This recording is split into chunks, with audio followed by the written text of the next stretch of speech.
The more common species that we would be encountering are top of the agenda would be deer, closely followed by things such as badgers, foxes, birds of varying species themselves, and you may also encounter some of the smaller species such as hedgehogs or some of the otters, etc. I think the difference with when you're dealing with wildlife incidents is that wildlife generally isn't owned. Occasionally you'll get some animals that are owned, but generally they're not, so there's no owner. So when you're rescuing wildlife, you have to think about what the end result is and what's going to happen to that animal, not just the initial response to the incident. Risks with regards to wildlife, if you have to remember, if their flight mode is prevented, they will go into fight mode, and that will be with whatever weaponry that they have to hand. So if it's deer, for example, and they're male deer, then it will be antlers. You also have to think about hooves on deer. With other species, you have to think about the fact that you've got potential bite wounds, claw wounds, because they will do whatever they can. And if they are trapped, you have to think how secure is the structure that they're trapped within.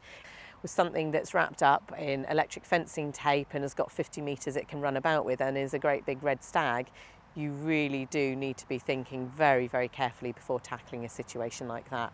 It's really key. I mean, I would always say ring the RSPCA. It's what we're there with. We're dealing with wildlife on a regular basis, but it may be that in some areas of the country there's other organisations. For example, on watercourses we sometimes get called to pollution incidents and we're obliged to let the Environment Agency know.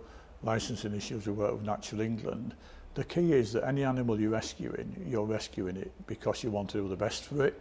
And the way to do the best is not just to rescue it that day, but to make sure you know where it's going, make sure it's going to somewhere that can hopefully recover from its injuries and be rehabilitated back to the wild.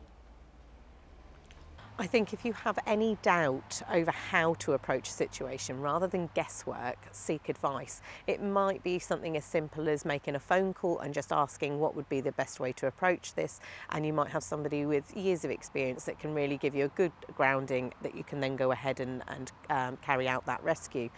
It's quite possible that when these incidents are reported, particularly the fire service are the first responders on the scene. So if they're assessing that animal, it's a question of working out a plan how it's going to be rescued and how it's going to be dealt with.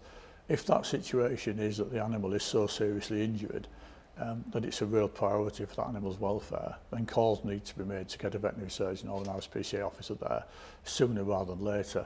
In the meantime, wildlife does get stressed because, as I say, it's not used to being handled. It's not like your domestic animals that come into the house. It's a question of dealing with it and being responsible for it. So keep people away, keep it calm. Sometimes you can put a blanket over, a cover over to keep an animal calm. If it's a bird you've rescued, even just putting it in a box to get it away from people can make a huge difference and act as a means of helping to try and reduce the stress on that animal. Viability considerations are probably one of the most hardest aspects to have to consider when carrying out animal rescue, because there will be, more often than not, cases whereby there is nothing that you can do, and that goes against the grain. That's a really difficult concept.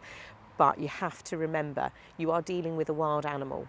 You may well be able to rescue it, somebody may well be able to make it better, but could it successfully be released back into the wild to survive and lead that natural life that it's used to? Or is it going to be caught up in a cage for the rest of its life, highly stressed and in a really depressing situation for itself? When a decision is made by anybody, doesn't matter how much experience you have to euthanize that animal, it's not a decision that has come to very lightly, and you need the support of all professionals there to be fully behind and supportive of what needs to be carried out. If you are unsure of anything that's been suggested, or you're not sure of what actions are going to be carried out, do ask that individual. Do ask them exactly what is going to happen, what are the potential reactions, so that you are prepared for what might happen, so that you yourself are not upset, which therefore passes to other members of the public. You do need to be putting the animal's welfare first and not your own thoughts and feelings, and you must be very careful not to put human emotions into dealing with these situations. It's extremely important for the welfare of that particular animal that you might well be rescuing. There's some animals that are basically introduced into this country. Examples will be something like the grey squirrel. and you're not allowed legally to release those if they come into captivity. So it's a question of being aware whether you're dealing with an animal that's native to this country or an animal that's not native, and those are covered by the Wildlife and Countryside Act. Badgers are a really complex incident that the RSPCA and many responders have to deal with, and dogs do occasionally accidentally go down a badger set. The interesting thing in law is the badger is fully protected, but also is the badger set. So any work around a badger set cannot be done unless it's done under a licence, and that can include basic things like, for example, putting a camera down the hole to see if a dog's down there. That's still an activity that needs to be licensed. The thing to remember is that when you're dealing with domestic animals, they're often used to human contact, social contact. Wild animals tend not to be, if it's birds or it's mammals. So they're often quite stressed. Some animals more, particularly deer, they can suffer capture myopathy.